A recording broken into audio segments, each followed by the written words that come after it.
Now, having considered the primary survey, we want now to go on and think about the secondary survey. And this takes place when the primary survey has been completed and the patient is physiologically stable, and we've already checked for A, B, C, D and E. And the secondary survey, although it was originally developed for trauma care, is actually equally applicable to all aspects of care: medical cases, surgical patients, trauma, and indeed it applies to first aid situations. So thinking about the secondary survey, and it needs to be ample. We need to do enough, it needs to be ample. This is where this idea came from. So the ample secondary survey as a tool for history taking was first developed by the Advanced Trauma Life Support Guidelines. But then people thought, well, it would be good to put an S in front of it. So they put an S in front of it, and we'll see what that stands for. So now we talk about a sample assessment, and this is really a mechanism for history taking, but it's a good one. So S for signs and symptoms, A for allergies, M for medications, P for past medical history, L for last oral consumption, last food or drink, and E for the events leading up to the incident or the environment in which the incident took place in. So let's think about these now. So first of all, we think about signs and symptoms. And we're getting this largely from the patient, if they're able to give us that information, or from the patient's family or other people that have come in with the patient, who know the patient, because we're trying to gather this essential historical information. So this is not so much our assessment of signs and symptoms, that will come later. This is the signs and symptoms as reported to us by the patient and their significant others. And this is remarkably important, that we know the signs and symptoms from other people. So for example, a patient might come in with delirium. Now when an older patient comes in with delirium, when I'm assessing them immediately in a first aid or A&E situation, it's very hard for me to tell if this patient has dementia or has an acute reversible delirium, because that will depend on knowing the patient, it would depend on knowing their history. So what I always ask relatives, is this normal for your dad? Is this normal for your brother? Is this normal for your mum? And you get an impression of what's normal for them. So the signs and symptoms that they've had in the past. Or a patient may have long-term diabetes or asthma, and the signs and symptoms again can be reported, what they are normally like, and crucially what has changed that has brought about seeking your attention. So in other words, is this an acute on chronic condition? So for example, a patient might have chronic obstructive airways disease that they've had for the last 20 years, but then they have an acute exacerbation and the symptoms become acutely worse. And we need that essential information from the significant others that come in with the patient. SA, allergies. Before we give any drug or any treatment, every single time we ask if the patient has any allergies. This is absolutely vital, because the principle is that we must do no harm. So we must gain this information. And this could also tell us if the patient is having an acute allergic reaction, such as an anaphylaxis. Now practically this can be a bit of a problem, because a lot of patients think allergies means any reaction to a medication. And of course we know it doesn't. We know that allergies are a particular type of adverse reaction to a medication. So patients will sometimes say they're allergic to a drug if it gave them a stomach ache or it gave them a bit of diarrhea, and sometimes we need to kind of tease out what is allergy and what is side effect, because it can sometimes be important to give a patient a particular drug, and if they're not allergic to it we like to go ahead and give the drug. But we always check for allergies, so we ask the patient any allergies, and we ask the relatives or significant others with them as well, and of course we record that information. And if patients are allergic to things, we normally write that in red on their notes somewhere to avoid the possibility of that ever being given in error, which of course is quite unthinkable. could potentially cause a systemic, potentially life-threatening reaction. SAM, medications. Of course, we need to know the medications that the patient is on. We need a full list of medications, and we need their doses of the medication.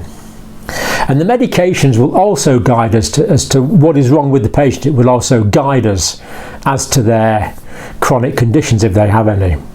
So, for example, if they're on asthmatic medication, or if they're on diabetes medication or heart disease medication, that will indicate that that underlying condition is present. Or especially we want to know if there's been any changes in medication. Because if the medication has changed, that could bring about the signs and symptoms, the clinical features, which bring about the admission.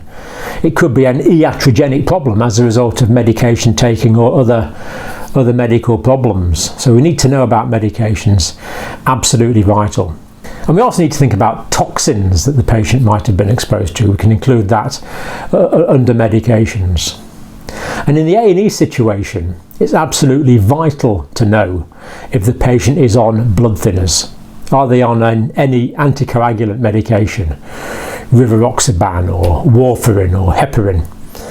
So, for example, if a patient's had a head injury and they're on anticoagulants, then that makes the risk of intracranial hemorrhage so much greater.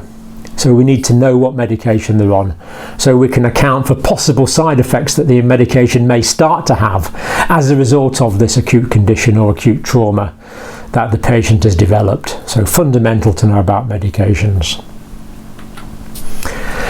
Past medical history, of course, we need to know the past medical history. And this can include things like the age of the patient, the size of the patient, the sex of the patient. All these things can have clinically significant things for us to think about. And then we want to know if there's any long-term conditions. Have they got diabetes mellitus? Have they got COPD? Have they got ischemic heart disease? Have they got a history of atrial fibrillation? Have they got a malignancy? Have they got a history of deep venous thrombosis? Have they got a psychiatric history? All of these things are essential for us to know about the past medical history. Some we get from the patient, others we get from significant others with the patient. And again, we have the possibility here of an acute on chronic condition. So someone may have diabetes but then develop acute hypoglycemia. Or they may have diabetes, but if they haven't been taking their insulin, they might develop diabetic ketoacidosis. So if we saw the clinical features of diabetic ketoacidosis, and we had a history of the patient taking insulin but reduced insulin doses lately, then that would very significantly aid our thinking and get us towards a diagnosis. And we also need to know the history of the present complaint. How has this happened recently? So we want the long-term history, and we want the more acute history, acute and chronic history of the condition. Last oral intake. When did the patient last eat, and when did they last drink? Now, obviously in trauma this is of vital importance because there could be vomiting, and especially if the level of consciousness is reduced, there could be aspiration as a result of that. If the patient's stomach is full, that gives us something extra to think about. But there again, if the patient's not eating, then that could explain part of their medical problem as well. They could be malnourished. Or if a patient's not been drinking, then that could again contribute to medical problems like dehydration.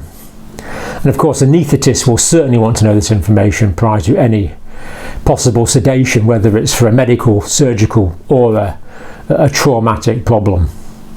So we need to know when they last ate or drank. And then the events and the environment leading up to the condition. So in trauma, we certainly want to know about the mechanism of injury. What happened? Did someone see it? Because the mechanism of injury tells us an awful lot about the potential injury that the patient has sustained. So was it a high energy trauma, such as a road traffic accident or a gunshot or an explosion? Or was it a lower energy form of trauma, which again will give rise to possible other types of injury? Or was it sharp, penetrating injury? Or was it blunt injury? Because all these are associated with particular things that we need to look out for. And also thinking about, as well as the events, the environment. So was the patient in a cold environment? Had they been cold and wet, in which case they may be hypothermic, which would alter the clinical picture that we're seeing? Or have they been in an environment where they're exposed to a toxin or to chemicals?